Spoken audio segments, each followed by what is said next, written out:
Okay, starting a new clip, running down to Mount Compass, and we'll get up to the jump to hyperspace,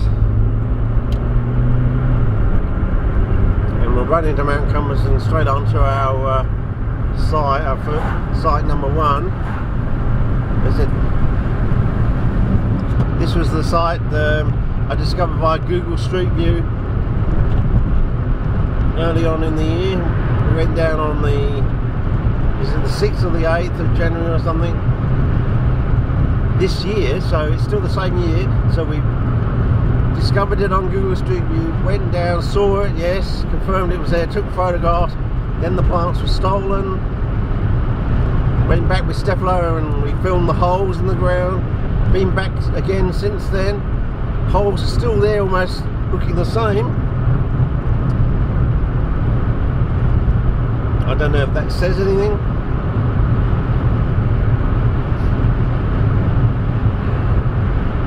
Things don't change much in the ecological niche, I don't know. Another reason not to take the plants. Anyway, but if you go back over old footage, old Google Earth views, not Google Earth, Google Street View views, sometimes if you click through you get old runs from previous, like 2008 and things like that. You have seen that the side of the road, or the road side, has changed to some extent. So here we go, Protea World. Don't know if we've got the signage there. Might go in there one day.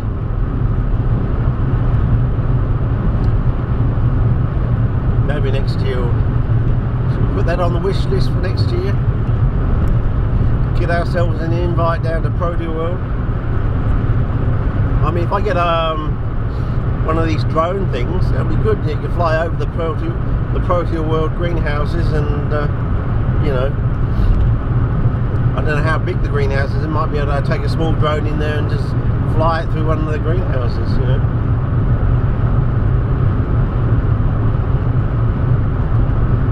I'm not the best photographer in the world, but I'm willing to try things, you know.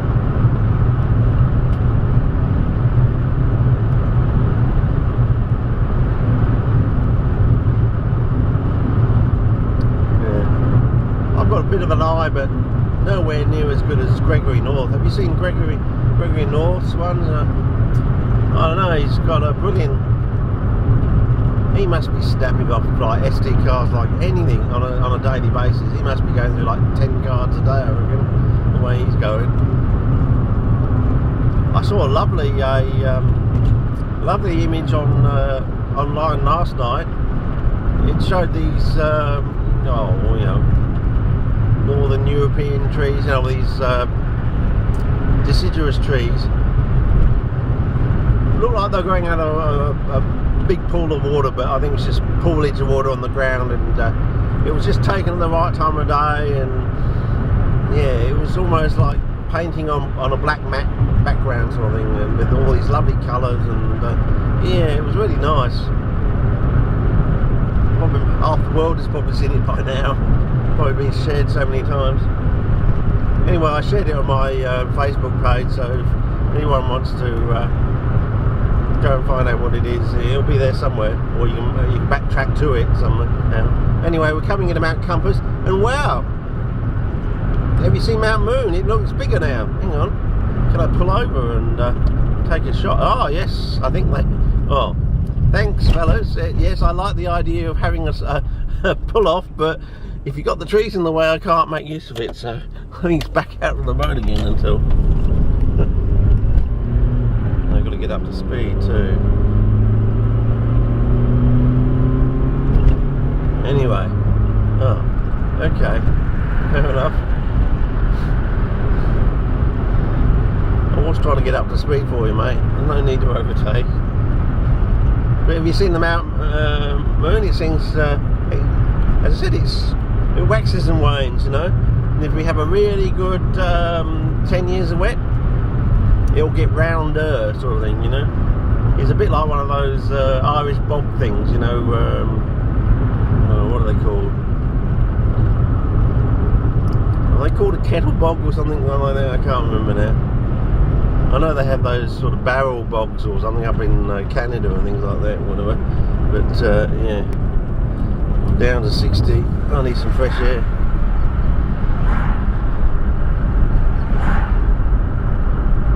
Now remind me, when I get out of the car, I've got to go over to the night scene, otherwise it won't get true to life colour, because I'm trying AV in the car through the, I don't know if it's tinted glass or what, but what's that? Oh, I'm doing 52, okay, not bad. Hopefully the camera got my speed, I don't know.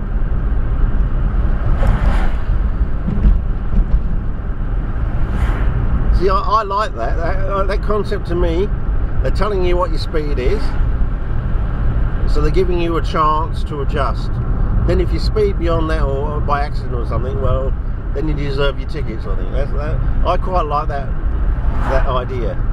You put a thing that monitors your speed there, you put a speed camera down here. I think that's fair. What do you reckon? You know, so they tell you what you're doing, so you can check your speedometer against the speed up there, so you can find out whether there's something wrong with your speedo, because there might be something wrong with your speedo. As I said, I found that they put in a $2 bulb, a wrong bulb in there at one of the at the service, the transfer service, when the car was handed over to me from someone else. At that service, they put the wrong bulb in. It was a $2 bulb. It had either 2 or 3 contacts, when it should have been the other way round, and because of that,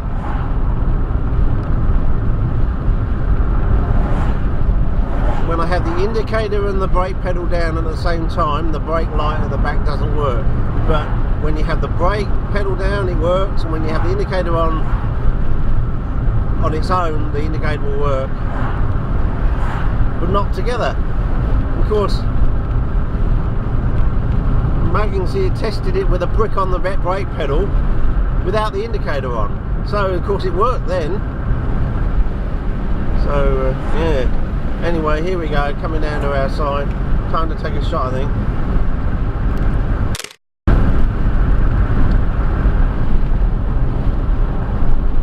And we'll pull in here, take another shot.